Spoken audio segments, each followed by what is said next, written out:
Hello everyone, and welcome back. My name is James Powers, and today we're going to be venturing into the shadows of the editing bay, into the liminal spaces where cinematic nightmares are born and sometimes where they are laid to rest before we ever get a chance to see them. There's a strange allure to the things we're told we can't see, isn't there? A morbid curiosity that pulls us toward the forbidden. In the world of horror cinema, the cutting room floor is a graveyard of moments deemed too visceral, too psychologically damaging, or simply too controversial for the public eye. Join me as we embark on a little bit of cinematic archaeology. We're going to be unearthing 8 of the most disturbing movie scenes that, for one reason or another, were exorcised from their final theatrical cuts.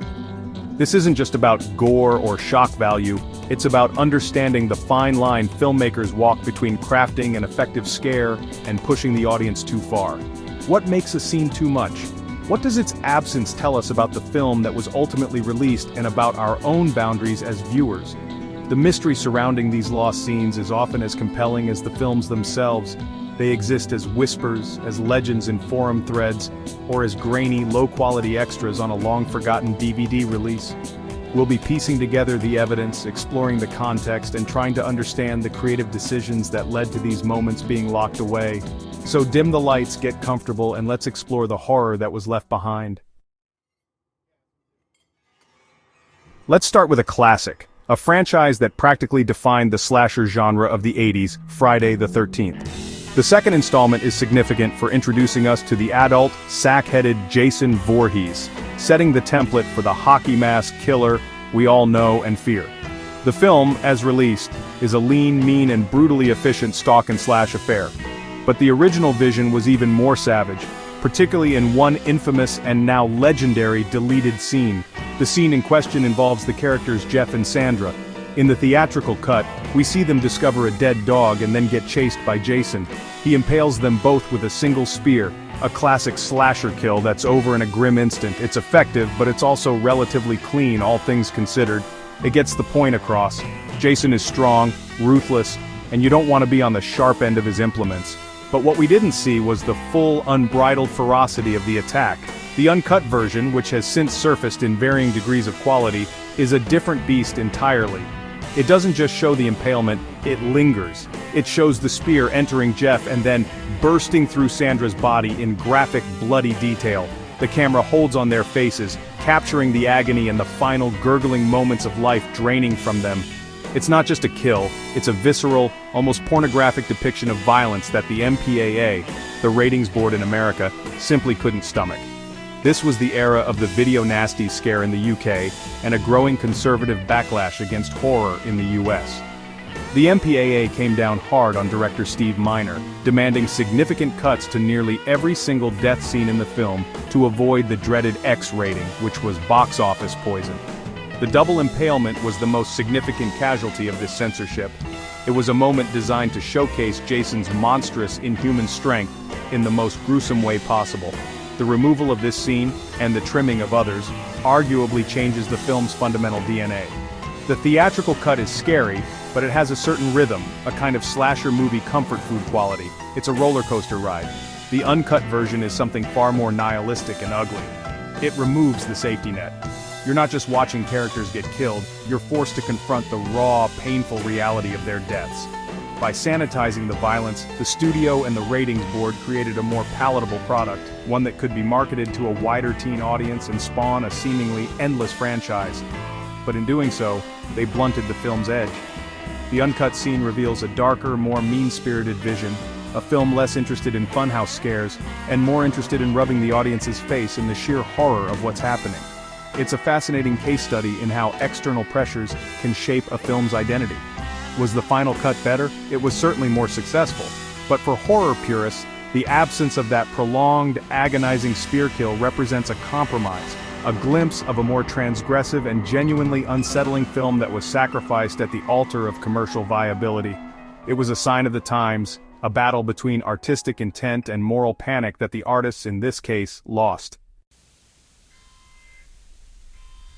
Paul W.S. Anderson's 1997 sci-fi horror film, Event Horizon, is a movie that, even in its theatrical form, feels like it's straining at the seams, desperate to show you something truly awful.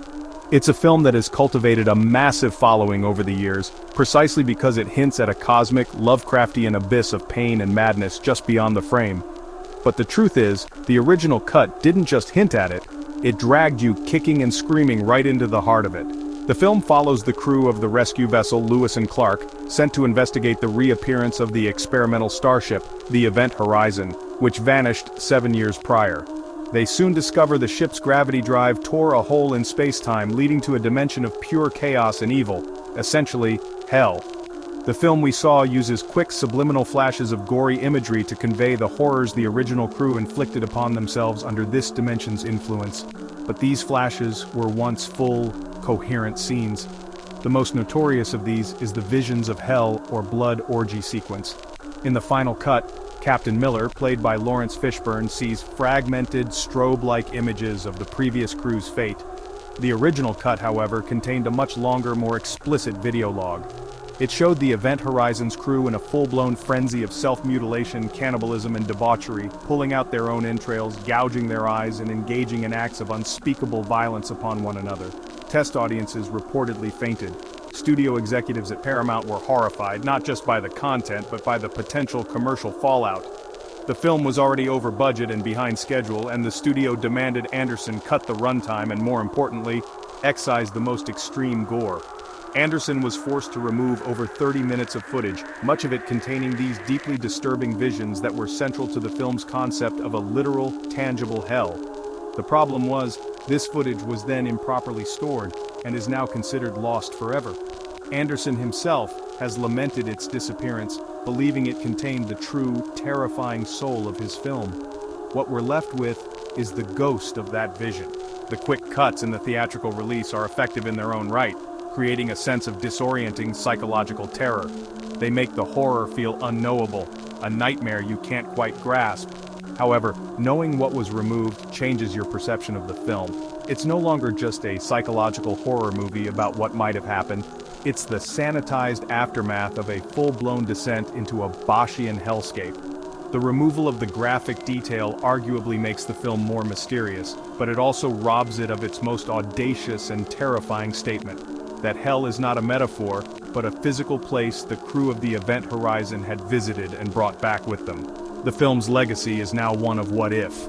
It's beloved for its atmosphere and its unsettling implications, but fans have always clamored for a director's cut that can never exist. It stands as a powerful example of a studio getting cold feet, prioritizing marketability over a director's uncompromising vision. The theatrical cut is a great horror film, but the lost footage suggests it could have been an all-time masterpiece of cosmic dread. William Peter Blatty's The Exorcist III is, for my money, one of the most underrated horror sequels ever made. It largely ignores the events of the second film and acts as a true thematic follow-up to the 1973 original. It's a film drenched in existential dread, theological debate, and a creeping sense of unease. It's also home to one of the greatest jump scares in cinema history. But its original form, titled Legion after Blatty's novel, was a very different and arguably more disturbing film. The theatrical cut centers on Lieutenant Kinderman investigating a series of gruesome, ritualistic murders that mirror those of the Gemini Killer, a serial killer who was executed 15 years prior. The investigation leads him to a psychiatric ward where he finds a patient who looks like his old friend, Father Damien Karras, but who claims to be the spirit of the Gemini Killer himself, played with chilling perfection by Brad Dourif. The studio, however, felt this was too cerebral and demanded a more traditional, effects-laden exorcism finale be shot and included. This tacked-on ending is the source of much debate, but a far more insidious cut happened earlier in the film. There was a scene, central to Blatty's original vision, that was completely excised. It involved the Gemini Killer, speaking through the possessed body of an elderly patient, delivering a long, horrifying monologue. In this speech, he gleefully details the torture and murder of a young boy, describing the act with a sickening poetic relish. The scene was intended to be the philosophical and moral black heart of the movie. It wasn't about jump scares or special effects. It was about forcing the audience to sit and listen to pure, unadulterated evil articulate its own worldview. It was about the horror of words, the power of a malevolent intelligence to articulate its depravity in a way that is both repellent and morbidly hypnotic. Brad Dourif's performance in this monologue was reportedly so intense and terrifying that it deeply unsettled the cast and crew. The studio, Morgan Creek Productions, felt the scene was far too intense and blasphemous. They worried it would alienate audiences and push the film into territory that was simply too bleak. They wanted a supernatural thriller, not a deep dive into the psychology of a sadistic murderer channeling his evil through the possessed. So, the sermon of the Gemini killer was cut, leaving only fragments of his chilling philosophy scattered throughout his conversations with Kinderman. The removal of this scene is a profound loss. While Dourif's performance in the final film is still masterful, this monologue would have been his terrifying centerpiece. It would have solidified the Gemini killer not just as a ghost in the machine, but as a formidable, intelligent, and articulate force of pure malevolence. It would have made the theological horror, the idea of evil as a thinking, reasoning entity, all the more potent. Thankfully, some of this footage was recovered for the 2016 Legion Director's Cut, pieced together from degraded VHS dailies. Watching it, even in its poor quality, you understand the studio's fear. It's a deeply upsetting piece of filmmaking. It proves that sometimes the most graphic sequence in a horror film isn't one of violence, but one of vile, terrifying words that crawl under your skin and stay there. So, found footage is a subgenre that, honestly, lives and dies by its perceived authenticity. The whole point is to blur that line between fiction and reality, making the audience feel like they're watching something they really shouldn't be. Now, the Poughkeepsie Tapes, directed by John Eric Dowdle, leans into this idea so hard that for some people it becomes almost unwatchable. And yeah, its most disturbing scene was just a bridge too far, even for a film that's already built on extreme content. The movie presents itself as this pseudo-documentary, examining the snuff films of a prolific serial killer in Poughkeepsie, New York. You get these talking head interviews with law enforcement and various experts, all mixed with these graphic clips from the killer's massive collection of videotapes. The whole vibe is relentlessly grim, focusing just as much on the psychological torture of the victims as the physical violence. It's honestly a cult classic known for its raw, unsettling power, and that ability to feel disturbingly real. The entire movie is basically a parade of horrors, but there's this one sequence that was so utterly soul-crushing, it was actually removed from the version that eventually, after years on the shelf, leaked online and got a limited release. The scene involved the killer's longest-held captive, Cheryl Dempsey. In the final cut, we see her completely broken, having developed Stockholm Syndrome and even adopting the persona of a slave, calling the killer Master. It's horrifying. But the cut sequence, it actually showed that breaking in excruciating detail. It was this prolonged scene of psychological and physical torment, where the killer just systematically dismantles her identity. And according to people who have described it, it wasn't just violent, it was a meticulous, step-by-step depiction of a human soul being erased. It was designed to be unbearable, to really show the audience the true, agonizing cost of the killer's evil, with no cuts, no respite at all. The rationale for removing it is, well, kind of complicated. The film was famously acquired by MGM after a positive festival screening, but then it was shelved indefinitely, never getting a wide theatrical release. It's believed the studio found the content, especially scenes like the one I just described, completely unmarketable and maybe even dangerous to their brand. The film didn't just simulate a snuff film, it simulated the psychological fallout, with a kind of realism that was profoundly disturbing. By removing the scene, or at least trimming down the process, Cheryl's transformation becomes more of a shocking reveal, rather than a torturous journey the audience is forced to endure right alongside her. It shifts the focus, just a little. While the finished film is still about her suffering, cutting the most protracted sequence of her abuse maybe makes the film just a bit more palatable, if you can even use that word in this context. It gives the viewer a tiny bit of distance. The Poughkeepsie Tapes already pushes the boundaries of the found footage genre, taking it into the realm of exploitation and pure nihilism. The fact that there's an even more extreme version out there suggests a film that wasn't just trying to scare its audience, but to genuinely traumatize them. Its controversial status and troubled release history are, honestly, a testament to just how effectively it achieved those grim ambitions, with its most harrowing moments still locked away. Maybe for the best. Neil Marshall's 2005 masterpiece, The Descent, is honestly just a perfect horror film. It's claustrophobic, primal, and yeah, emotionally devastating. A story of survival at its rawest. You follow this group of female friends on a caving expedition that goes horribly wrong, first because of natural dangers and then, well, because they discover they're definitely not alone down there. They're being hunted by these blind subterranean predators. Now, the version most people saw, especially in the United States, ends on this desperately needed glimmer of hope. But that was not the original ending. The American theatrical cut ends with the sole survivor Sarah escaping the cave system. She scrambles to the surface, reaches her car, and speeds away, only to get hit with a jump scare when her dead friend Juno suddenly appears in the passenger seat. Sarah screams and the film just cuts to black. It's shocking and jarring, but it kind of implies she got away. She survived the physical ordeal, even if she's, mentally scarred forever. It's a dark ending, but it's still an ending of survival. But the original UK ending keeps going after that jump scare.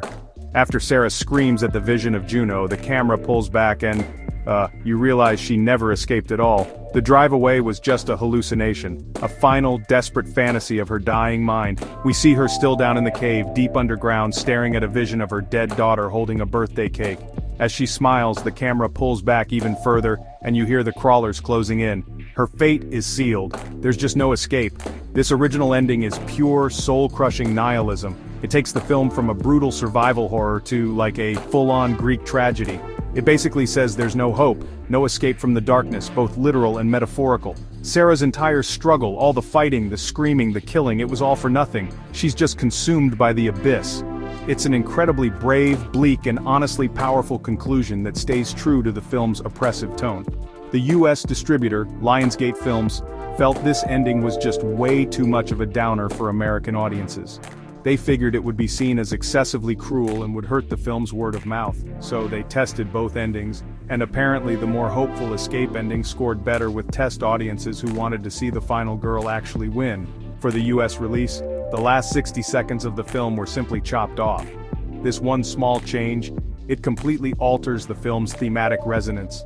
The American ending is a story about trauma and survival. The UK ending is a story about despair and futility. One is about overcoming the darkness, the other is about being inevitably consumed by it. While the US version is still a fantastic film, it just loses that final, devastating gut punch that made the original so unforgettable. Thankfully, the original ending is widely available now on DVD and Blu-ray releases, and it's generally considered the definitive version by horror fans and even the director himself. It's a stark reminder that sometimes the most disturbing scene isn't about gore or violence, but about the theft of hope, leaving the character and the audience with absolutely nothing. Now we must tread carefully, for we are about to discuss a film that is, pretty much synonymous with controversy. Srdan Spasojevic's 2010 A Serbian Film is not just a movie, it's a cinematic endurance test, an act of political and artistic provocation that's honestly designed to shock, disgust, and appall. It uses the most extreme forms of violence and sexual depravity as a brutal sledgehammer metaphor for the perceived corruption and abuse of power in Serbia. Even in its most censored form, it is, without exaggeration, one of the most difficult-to-watch films ever made. The plot follows Milos, a retired adult film star who is lured back into the industry for one last high-paying job. He's drugged and forced to participate in a series of increasingly horrific acts, which are being filmed for a snuff film ring. The film's central conceit is that he has no memory of what he's done until he is shown the tapes later. The film, we can see, is already banned in numerous countries and heavily cut in others. But there is one scene that is almost universally excised, a scene that represents the film's absolute nadir of human depravity. The scene is known as the newborn scene. It is the climax of the film's most shocking revelation, where Milos discovers the final and most horrific act he was forced to commit on camera. I will not describe the specific details of the act here, as they are profoundly disturbing and cross a line of on-screen representation that many, including myself, find indefensible. It involves an act of violence against a newborn baby that is simulated with a level of graphic realism that is designed to be utterly repellent. This is the scene that has caused the film to be banned outright in countries like Spain, Australia, and New Zealand. In places where it was released, like the UK, the British Board of Film Classification demanded over 4 minutes of cuts, with this scene being the primary target. The censor's argument was that the scene had no narrative or thematic justification that could possibly outweigh the immense harm and offense it would cause. It was deemed to be pure, unjustifiable shock. The director, Spasojevic, has defended the scene and the entire film as a necessary allegory. He argues that the extremity is the point, that to accurately portray the rape of a nation and its people by its leaders, he had to show the most unforgivable act imaginable. In his view, to shy away from it would be to dilute the political statement. It's a classic battle between artistic freedom and social responsibility. However, the removal of this scene raises a crucial question. Is there a line that art should not cross? For most censors, distributors, and a significant portion of the audience, a Serbian film not only crossed that line with the newborn scene, but it pole vaulted over it into a chasm of its own making. Its removal doesn't necessarily make the film good or watchable for many, but it does pull it back from a brink from which there is almost no return. The film's legacy is one of infamy. It's a cultural artifact that exists at the very edge of what is considered acceptable in cinema. The banned scene is the dark heart of that infamy, a moment so transgressive that it forced the world to ask whether some horrors are so absolute that they should never, under any circumstances, be depicted. Lars von Trier is a filmmaker who has built his entire career on provocation. His films are often grueling, emotionally raw, and, designed to challenge the audience's comfort and sensibilities. 2009's Antichrist is perhaps the purest distillation of his confrontational style, a film that dives headfirst into themes of grief, misogyny, and the inherent chaos of nature. It is a work of profound art house horror, and at its center are two scenes of such graphic self-harm that they are often censored or cut entirely. The film stars Willem Dafoe and Charlotte Gainsbourg as a couple named only he and she, who retreat to a cabin in the woods named Eden to grieve the accidental death of their young son. As they do, their grief curdles into psychological warfare, madness, and extreme violence. The film is divided into chapters, and it's in the final chapters, Despair and the Three Beggars, that the infamous scenes occur. In a fit of psychosis, believing that female nature is inherently evil, she attacks he, crushes his testicles with a block of wood, and performs an unsimulated act of forced ejaculation on his bloody member. This scene alone is shocking enough, but it is what she does to herself shortly after that has become the stuff of legend. In a moment of extreme self-loathing and delusion, she takes a pair of rusty scissors and performs a clitoridectomy on herself. The scene is shown in an unflinching graphic close-up. There is no cutaway. Von Trier forces the audience to witness the act in all its bloody, visceral detail. It is one of the most shocking moments of body horror ever committed to celluloid, not just for its graphic nature but for its complex and deeply troubling psychological underpinnings. It is an act of self-destruction born from an abyss of grief and madness. Naturally, this scene, along with the mutilation of he's genitals, proved too much for many ratings boards and distributors around the world.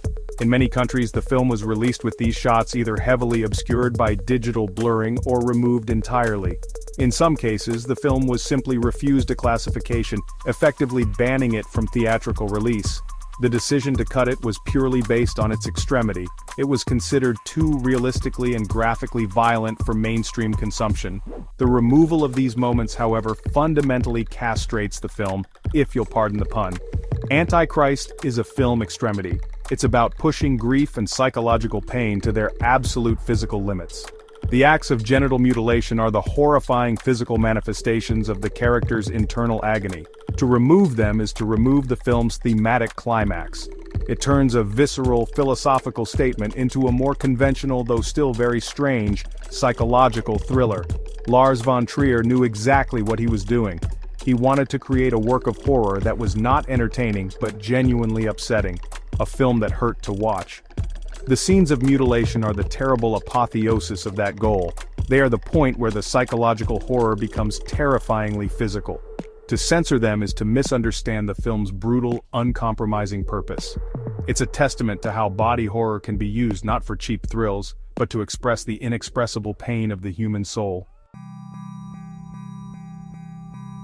We have arrived at our final and perhaps most profound example. Pascal Laugier's 2008 film Martyrs is a cornerstone of the new French extremity movement.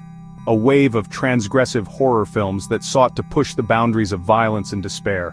To call Martyrs an intense film is a gross understatement. It is a cinematic ordeal, a journey into the deepest recesses of human suffering. And the most shocking cut scene isn't a scene at all, but a single, crucial line of dialogue whose removal completely redefines the film's entire meaning.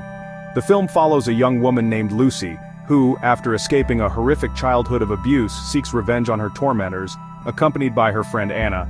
This revenge plot, however, is only the first act. The film's second half sees Anna captured by a mysterious, philosophical secret society. This society believes that by systematically torturing young women to the absolute brink of death, they can induce a transcendent state, allowing the victim, the martyr, to glimpse what lies in the afterlife. Their goal is purely epistemological. They want knowledge. Anna is subjected to weeks of relentless, dehumanizing torture. She is beaten, flayed, and broken down until she is nothing but a vessel of pure suffering. In the film's climax, she is flayed alive, yet she survives, entering the transcendent state the society has been seeking. The elderly leader of the cult, Mademoiselle, leans in to hear Anna's whispered revelation about the afterlife. Mademoiselle listens, her expression unreadable. She then calmly walks away, tells her associate to doubt, and takes her own life. The film ends, leaving the audience to wonder what Anna saw and what she said. It is a profoundly ambiguous and bleak ending. However, in the original script and Logier's initial conception, there was a specific line. After Mademoiselle kills herself, her associate would have asked Anna, "What is it? What's on the other side?" And Anna, in her broken, transcendent state, was to reply, "Nothing," a single word, "nothing."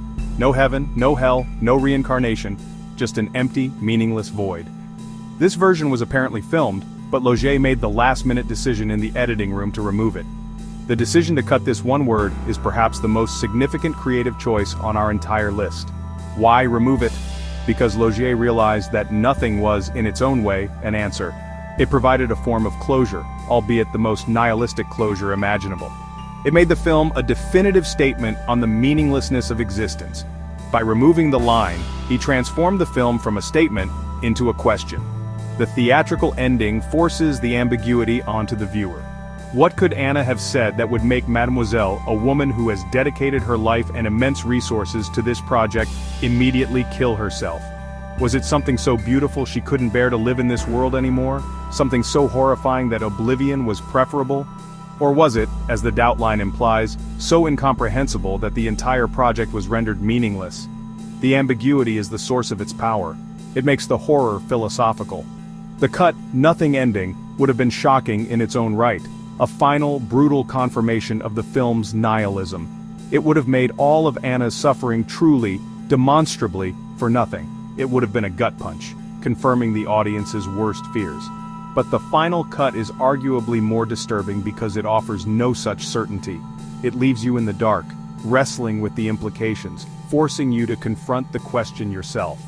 It's a testament to the fact that sometimes, the most shocking thing a filmmaker can do is deny you an answer, leaving you alone with the terrible, unending mystery.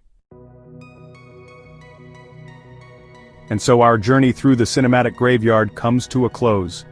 From the brutal slashers of the 80s to the philosophical despair of modern extremism, these scenes represent moments of artistic vision clashing with commercial reality, moral panic, and the boundaries of audience endurance. Each cut tells a story, not just about the film it was removed from, but about the very process of creating horror. They are echoes of what might have been, spectral limbs of films that haunt the versions we know and love. Exploring these lost moments gives us a profound insight into the tightrope walk that is filmmaking. A director must terrify, but not traumatize. They must push boundaries, but not so far that their work is banned or buried. The decision to cut a scene like the ending of The Descent or the final word of Martyrs isn't just about censorship. It's a fundamental choice about what you want your audience to feel when the credits roll. Do you offer them a sliver of hope, or plunge them into absolute darkness? These 8 examples are just the tip of the iceberg, a glimpse into the countless creative battles fought in editing rooms around the world. The cutting room floor is littered with nightmares we were spared, and perhaps masterpieces we never got to see. It reminds us that horror is a delicate, dangerous art form. I hope this exploration has given you a new appreciation for the choices, compromises, and bold visions that shape the fears we consume. Thank you for joining me. Don't forget to like, subscribe, and let me know in the comments. Which of these scenes do you think is the most disturbing?